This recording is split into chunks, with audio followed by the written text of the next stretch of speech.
Isang magandang araw po. Welcome po sa programang Gabay sa Mabuting Asal. Ako po ang kapatid na Danica Pat Guevara at kasama po natin ang kapatid na Elmar Palapar.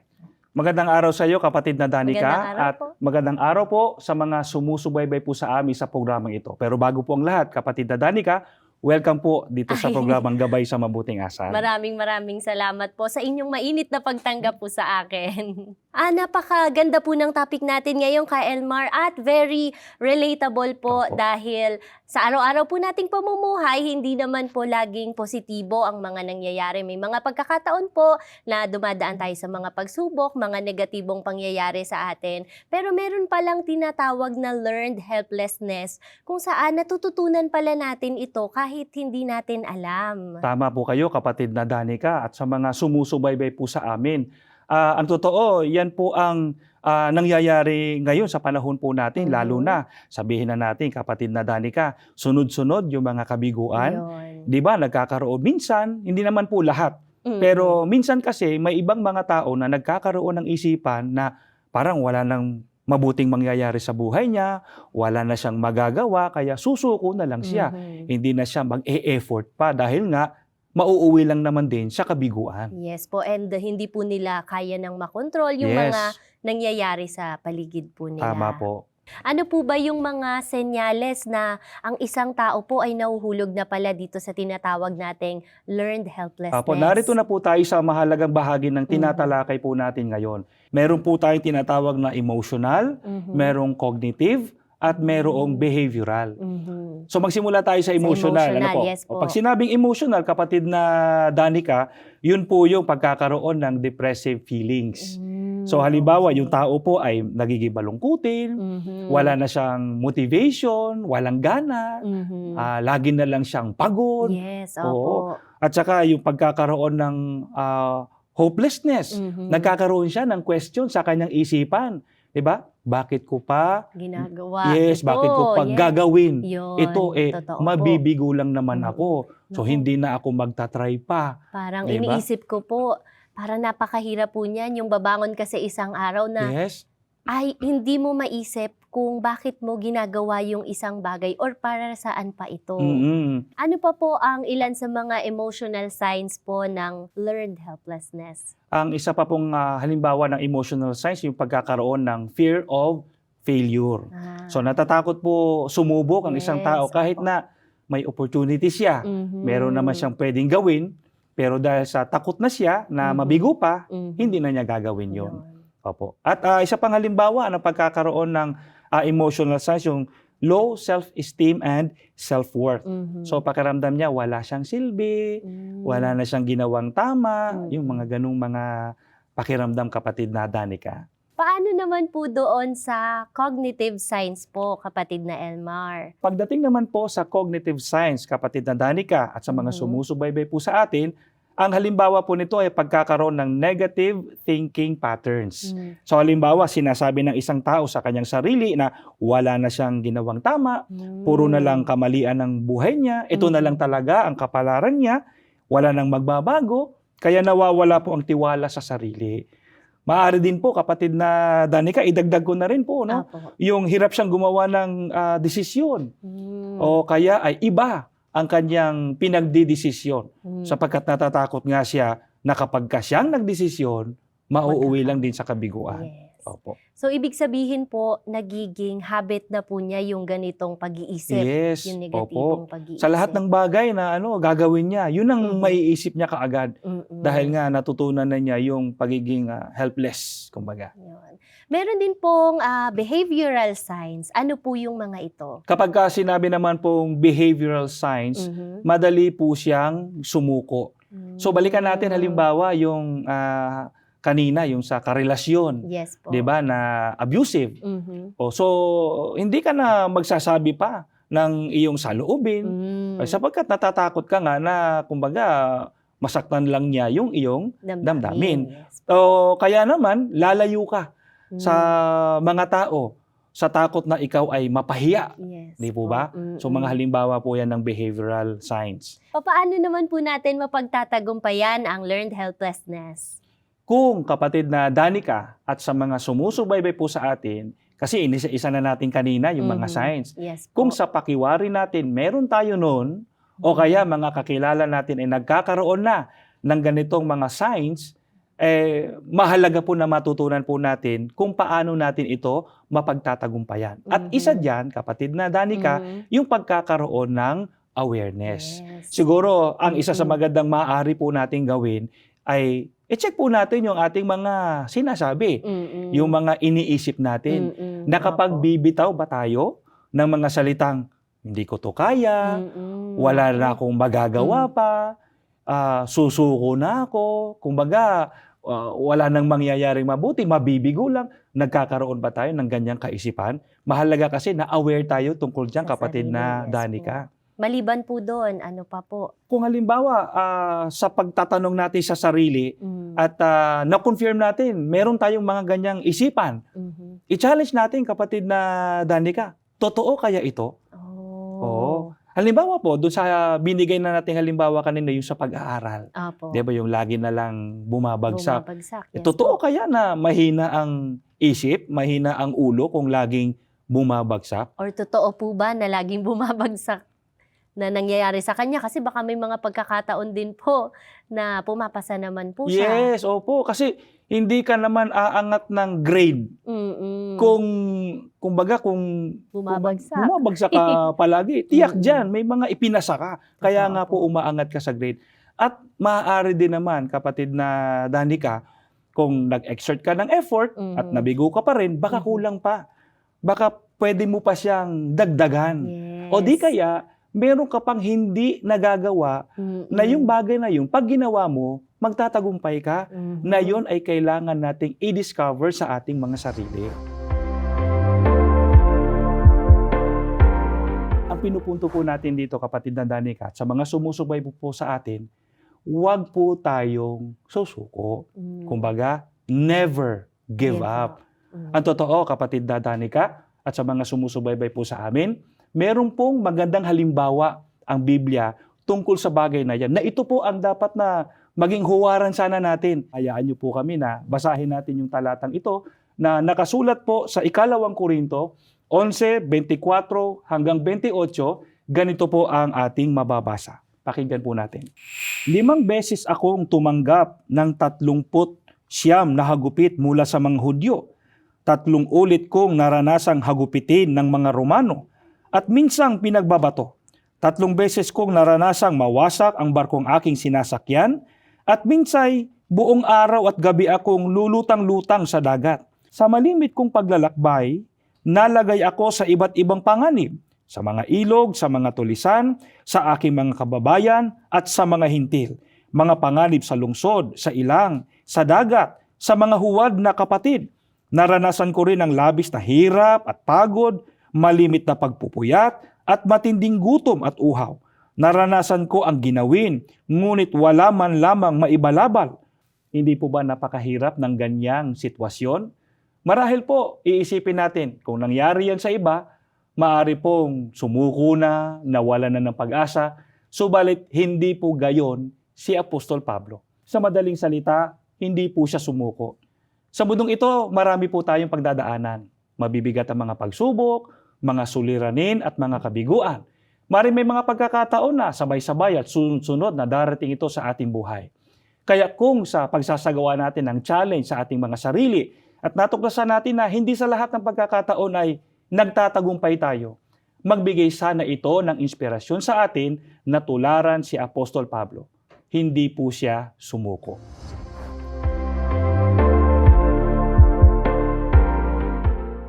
Balik po tayo, kapatid na Elmar, dun sa mga pamamaraan kung papaano mapagtatagumpayan ang learned helplessness. Ano pa po ba yung ilan sa mga ito? Ang isa pa sa paraan na maaaring gawin, kapatid na Danica, ay ma-build natin yung self-efficacy.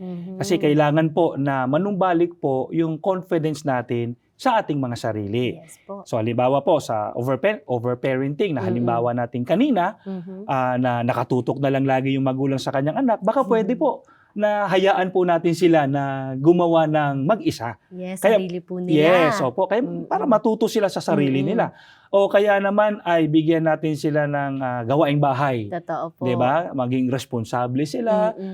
Marami silang matututunan sa mga bagay na 'yan, kapatid na Danica. Totoo po. May naalala po ako, pwede po palang turuan din sila yung bibili po sa tindahan. Pero ang magulang po, nakasubaybay po, Yes. nakaalalay sa anak. Yes, pero hahayaan natin sila kumbaga Yes. para ma-practice nila, Totoo para po. hindi naman maging overly dependent yung mga anak sa atin. Mga simpleng bagay lang po 'yan, Totoo po. kapatid na Danica. Mm. Marami pang maaaring gawin. Mhm. Opo. At halimbawa naman dun sa mga lagi na lang nabibigo, Yes. baka pwede magsimula siya dun sa mga maliliit. Mhm. Alam niyo 'yon, yung mga maliliit na bagay na malaki ang tsansa na siya ay magtagumpay.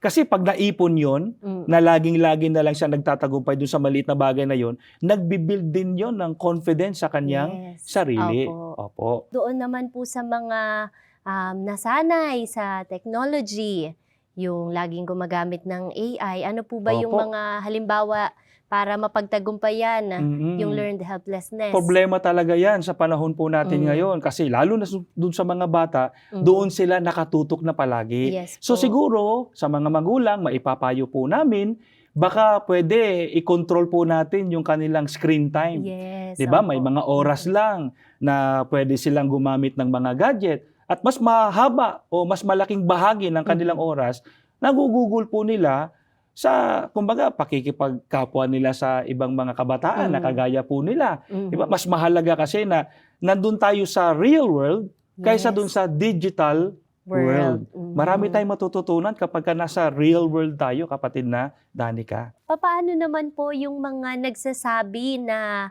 habang buhay na lang silang magiging mahirap? Papaano po ba nila mapagtatagumpayan yung ganitong pag-iisip? Opo, ang dami nating pwedeng matutunan, kapatid na Danica, at sa mga sumusubaybay po sa amin, dun sa mga naging karanasan ng maraming mga tao. Baka ang iba sa kanila ay kilala po ninyo. Yung mga, sabi nga, dating naging mahirap, pero sa kinalaunan ay naging maayos at ang iba pa nga, yumaman pa Yes. ang kanilang buhay. Ang sabi nga, from rags to riches. Napakadami tayong pwedeng maging halimbawa. Baka siguro, kapatid na Danica, maimungkahin na rin natin sa kanila, pag-aralan natin yung kanilang naging kasaysayan. Ano kaya yung ginawa ng mga taong ito, kung bakit naging matagumpay sila, kung bakit mula sa pagiging mahirap, naging maayos ang kanilang pamumuhay. At hindi lang po sa kahirapan, marami. Pwede rin po na gamitin natin sa mga kabiguan. Ang dami rin ng mga tao na noon ay nabibigo. Ang iba, sunod-sunod pa nga yung kabiguan nila. Pero napagtagumpayan po nila ang kanilang mga kabiguan.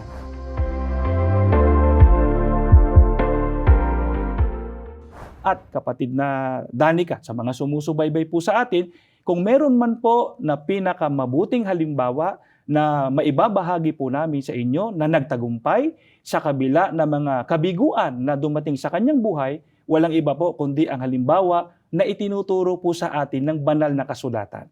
Kaya pakinggan po ninyo, mga sumusubaybay sa amin, ang nakatala po sa Aklat ng Job, 42:10, ganito po ang ating mababasa. Pagkatapos maipanalangin ni Job ang kanyang mga kaibigan, muli siyang pinaunlad ng Panginoon at dinoble pa niya ang dating kayamanan ni Job. Marahil po ay kilala na po natin ang lingkod ng Diyos na si Job. Sunod-sunod at mabibigat din yung kanyang mga naranasan na pagsubok sa kanya ng ating Panginoong Diyos. Pero lahat ng iyon, napagtagumpayan po niya sa tulong ng ating Panginoong Diyos. At ang totoo, ang sabi nga po sa talatang ating binasa, kung anuman yung nawala sa kanya noon, dinoble pa ng ating Panginoong Diyos. Hindi lang po si Job ang nakaranas ng pag-unlad. Marami tayong mga halimbawa sa panahon natin ngayon na kung tawagin, kagaya nga ng binanggit natin kanina, ay from rags to riches po sila.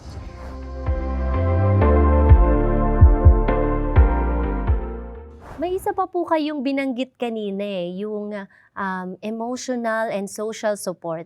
Gaano po ba ito kahalaga? Yung bang nakakarinig tayo ng mga positibong pananalita mula dun sa mga mahal natin sa buhay na emotional support po natin, napakalaking bagay po yun. Halimbawa, masabihan tayo ng good job, di ba? O maganda yan, ginawa mo, tama yan. Di ba nakakapag-boost ng self-confidence po yun? Ikumpara po natin dun sa halimbawa natin kanina na pag halimbawa nasasabihan ng magulang yung isang anak na mahina, Mhm. 'di ba? Mhm. Kumbaga, mahina yung ulo, hindi nag-aaral, 'di ba? Masakit lang man sabihin pero yung iba Mm. nakakapagsabi pa ng bobo, Totoo 'di po. ho ba? Mm.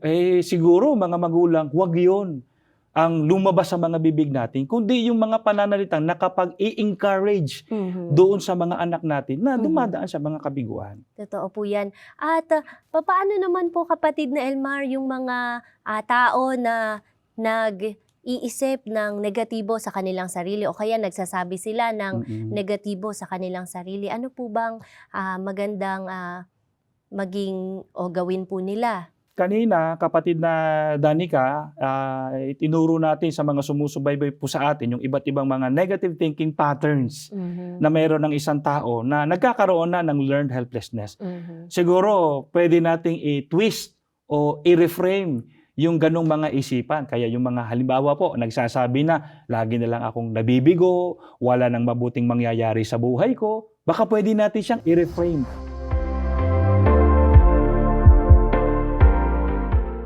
Mhm. Maaari nating sabihin sa ating mga sarili na, kung nabigo man ako ngayon, magtatagumpay din ako. Yes. Sana ganyan ang ating maging mindset, kapatid na Danica, at sa mga sumusubaybay po sa atin. At alam niyo po, mga giliw po naming sumusubaybay, ang isa sa napakahalagang maging mindset po nating lahat, hindi tayo pababayaan ng ating Panginoong Diyos. Ito po ang nakalulungkot, nakakalimutan po ng iba. Lahat ng kanilang mga karanasan, iniaasa lang nila sa sarili po nilang kakayahan. Nakalimutan nilang merong Diyos na makatutulong sa kanila. At yan po ay mababasa po natin sa Biblia. Pakinggan po ninyo ang nakatala dito sa Kawikaan 3:5 hanggang 6. Ganito po ang ating mababasa. Kay Yahweh ka magtiwala buong puso at lubusan, at huwag kang mananangan sa sariling karunungan. Sa lahat ng iyong gawain, siya nga'y alalahanin upang ika'y patnubayan sa iyong mga tahakin. Napansin po ninyo ang sabi po ng Biblia, huwag kaanyang manangan sa sariling karunungan. Kasi may mga limitasyon po tayo.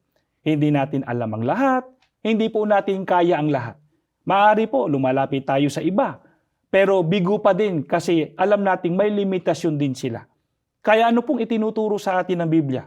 Ang sabi po kanina, kay Yahweh ka magtiwala buong puso at lubusan, sa lahat ng iyong gawain, siya nga'y alalahanin upang ika'y patnubayan sa iyong mga tatahakin. Bakit hindi natin gawin ang itinuturong ito ng Biblia? Sa halip na lumapit sa kung sino-sino, bakit hindi natin sangguniin ang ating Panginoong Diyos? Makapangyarihan siya sa lahat, siya ang tunay na makapagbibigay sa atin ng pagtatagumpay na ating kailangan. Itong lagi nating isaisip upang kung nabibigo man tayo, ay hindi tayo kailanman mawawalan ng pag-asa.